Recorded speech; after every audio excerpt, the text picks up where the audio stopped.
Gabe Vincent, Jared Vanderbilt at LeBron James, yan ang ating pag-uusapan.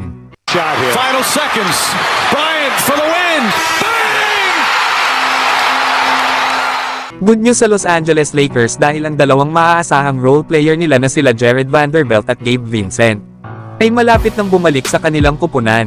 Lalo at itong si Jared Vanderbilt daw ay hindi na nakasuot ng kanyang walking boot.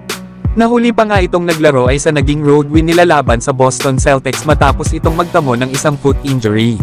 Pero sa kanyang 29 games na appearances sa Lakers na 6 nga dito ay bilang starter ngayong season, ay nag-average naman ito ng 5 points, 4 rebounds, 1 assist at 1 steal per game.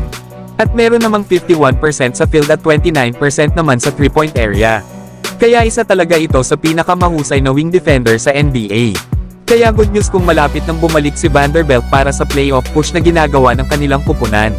Samantalang ito namang si Gabe Vincent na huli pang ang naglaro ay noong December 20 laban sa Chicago Bulls na kung saan ay natalo sila. Naayon naman sa report ni Shams Charania ng The Athletic ay nagsisimula na daw gumawa more on court itong si Gabe Vincent. Na possible nga daw na sa kalagitnaan ng March ito bumalik sa lineup ng Lakers lalo at wala ng hadlang para ito ay maupo pa muli. 5 appearances pa nga lang ito sa Lakers ngayong season, na may average na 5 points, 1 rebound at 3 assists per game, na meron namang 37% sa field. Kaya isipin nyo na lang mga idol na kung nagagawa ng Lakers na manalo kahit kulang ang kanilang lineup laban sa mga contender teams sa NBA, ay paano pa kaya kung bumalik na sila Jared Vanderbilt at Gabe Vincent? Lalo at ang good news dahil sa pagkatalo ng Dallas Mavericks kanina laban sa Indiana Pacers, ay isang panalo na lang ang agwat nila sa Lakers. Kaya kung mananalo ang Los Angeles Lakers laban sa Sacramento Kings bukas, ay aabanti na ang kanilang kupunan bilang number 8 seed sa West. At didikit naman sila sa mga kupunan ng New Orleans Pelicans na number 5 seed at Phoenix Suns na 6 seed sa West. Kaya asahan natin bukas mga idol na pang playoff atmosphere ang makikita nating laban sa pagitan ng Sacramento Kings at Los Angeles Lakers. Samantalang halimaw naman si LeBron sa kanyang performance hindi lang sa Lakers kundi sa buong team sa Western Conference.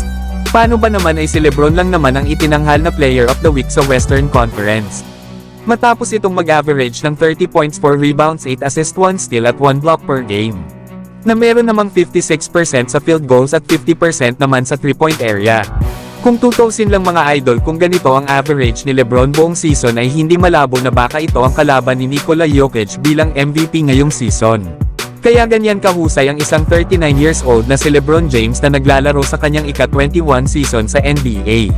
Pero bukod naman kay LBJ mga idol ay itinanghal ding Player of the Week itong si Jaylen Brown sa Eastern Conference. Matapos itong mag-average ng 28 points, 5 rebounds na may 62% sa field.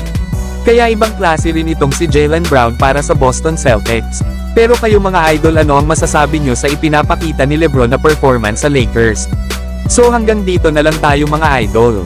At huwag nyo naman kalimutan mag-subscribe bilang pagsuporta.